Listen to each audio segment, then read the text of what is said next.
transformation spectaculaire du Moyen-Orient. Comme Carney, Biden et le pape, Trump a, entre guillemets, manœuvré pour mettre en place Mohammed Ben Salman. Et c'est à cause de ça qu'on a des résultats au Moyen-Orient. Parce qu'il a mis en place un progressiste de la même façon que Trump a mis en place, comme je disais, le pape et Carney. Carney qui, rapidement comme ça, là, qui finalement retire tous les contre-tarifs.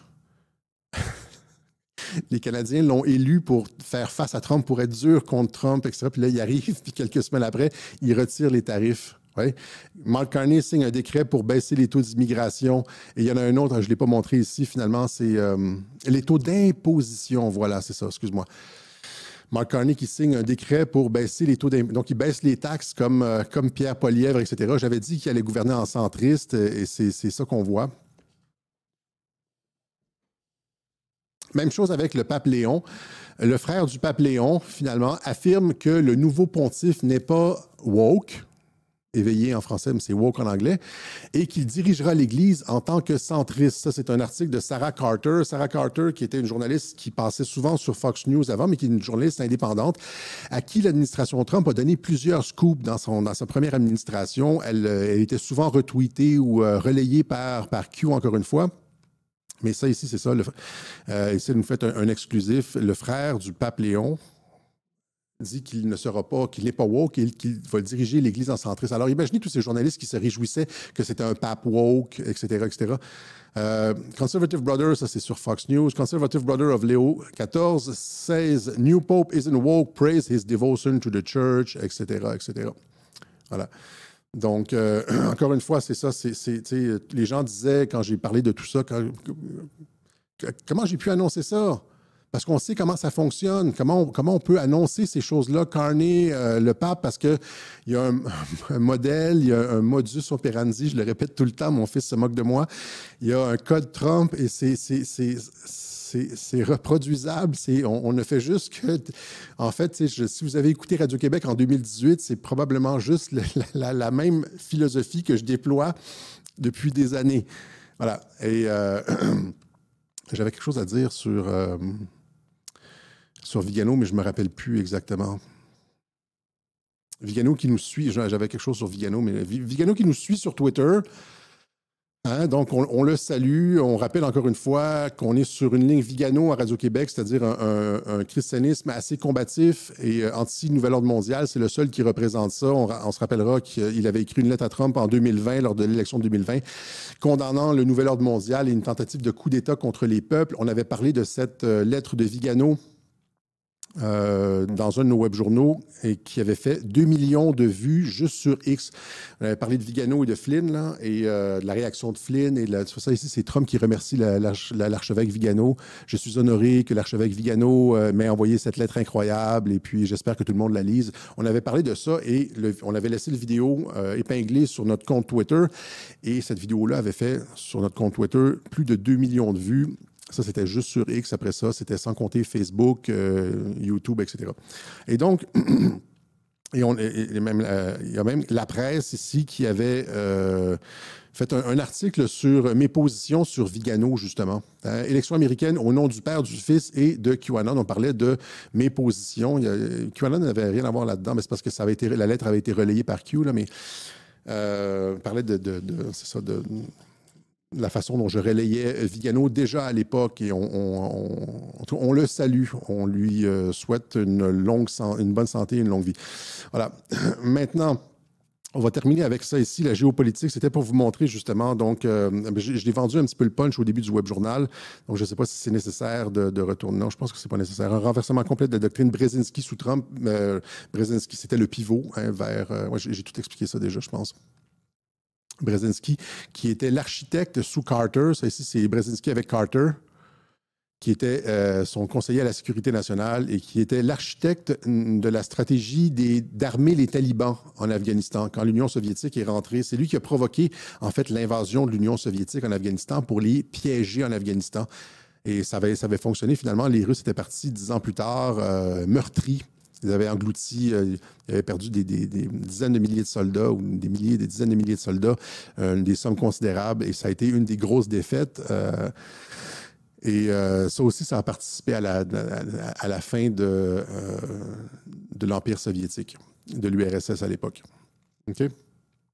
Ça drainait des ressources incroyables, et alors que les Américains, eux, entraînaient des personnes qui se battaient avec rien, quelques qui étaient prêts à mourir, et puis alors, la Russie engouffrait des sommes colossales en Afghanistan, et finalement, c'est ça. Donc, Brzezinski, c'est lui qui a théorisé dans son livre Le Grand Échiquier, la théorie, justement, du fait qu'il fallait prendre l'Ukraine, etc., pour pouvoir contrôler la Russie, qui a été reprise par Victoria Nuland et les investissements américains, avec toutes les ONG, là, National Endowment for Democracy, etc. C'était la doctrine Brzezinski qui était reconduite en Ukraine, et c'est la même doctrine qui a été utilisée, c'était sur les mêmes bases qui étaient utilisées en Syrie pour pouvoir finalement, la Syrie comme pivot contre l'Iran. Voilà. Et donc, c'est le thème de ce web journal-ci. Ce qu'on voit, ce à quoi on assiste, c'est un renversement complet de la géopolitique avec ce voyage au Moyen-Orient qui stabilise la région au lieu d'avoir une politique expansionniste de contrôle et de guerre sans fin jusqu'à la destruction de la prise de contrôle de la Russie, de l'État. Parce qu'à l'époque, c'était envisageable. Hein, si on contrôle l'Ukraine, on contrôle la Russie, on est capable de bloquer les exportations russes. La Russie n'était pas encore alliée avec la Chine, l'Inde, etc. Et donc, elle dépendait beaucoup de l'Europe. Il y avait beaucoup d'espoir à l'époque d'une fusion de la Russie et de l'Europe. Poutine était dans le G7, était devenu G8 avec la Russie. Donc, il était très, très, très tourné vers l'Europe. En contrôlant l'Ukraine, c'est comme si on fermait la porte complètement et la Russie était isolée et finalement, avec les dissensions internes, etc., on pensait pouvoir mettre un gouvernement favorable à l'Occident en Russie, etc., et compléter le pivot, la prise de contrôle du Heartland. Mais finalement, c'est pas ça qui s'est passé. Poutine est resté, l'Ukraine a échoué, Trump est arrivé, il a stabilisé le Moyen-Orient. Et ce qu'on se retrouve finalement, c'est que l'État profond, un renversement géopolitique complet, l'État profond est prisonnier en Europe et est finalement pointé du doigt. C'est l'Europe qui est pointée du doigt et qui est sur la défensive. Vous voyez ici, pour toutes ces pratiques antidémocratiques contre la volonté des peuples. Et là, ils sont en train de plier graduellement. Pas surtout graduellement, mais ils sont en train de plier. Le gouvernement britannique dévoile un plan radical pour réduire l'immigration. Le nouveau gouvernement allemand opère d'emblée un tour de vis migratoire. À peine en place, le nouveau gouvernement allemand a durci sa politique migratoire en annonçant mercredi que la plupart des demandeurs d'asile vont être refoulés aux frontières au moment où l'extrême droite ne cesse de progresser dans les sondages. Ça aurait été impensable il y a comme 5 ans, ça. Voilà. Même chose si Mark Carney veut ralentir l'immigration temporaire pour réduire la pression. Rappelez-vous Marco Rubio qui avait traité l'Allemagne de tyrannie pour avoir classifier l'AfD comme un parti extrémiste. Ici, il y a un article très intéressant de notre ami Antoine Bachelin qu'on a reçu à Radio-Québec sur l'Amérique du Sud. Il écrit dans François un article justement là-dessus. Allemagne, la surveillance de l'AfD suspendue sous pression internationale. C'est pression internationale, c'est américaine. Donc, vous voyez, les taux, c'est l'Europe qui est dans les taux. C'est l'Europe qui est le dernier bastion de l'État profond et les États-Unis, etc., avec les propos de J.D. Vance, l'ennemi intérieur, je l'ai expliqué à plusieurs reprises, donc, qui braque les projecteurs sur les pratiques tyranniques, antidémocratiques de l'Europe. Un haut responsable américain dénonce la censure des réseaux sociaux sur l'UE. Ça, c'est très récemment. Le président de la Commission fédérale des communications prévient que la loi sur les services numériques de l'UE menace une censure incompatible avec la liberté d'expression aux États-Unis. Et ici, Pavel Durov, le fondateur de Telegram, qui dit justement, qui écrivait, ça c'est frais d'aujourd'hui, un pays de l'Europe de l'Ouest, puis là il montre une baguette, devinez qui en montrant une baguette, c'est la France, là, a approché Telegram nous demandant de réduire au silence les voix conservatrices en Roumanie juste avant les élections présidentielles. J'ai évidemment complètement refusé.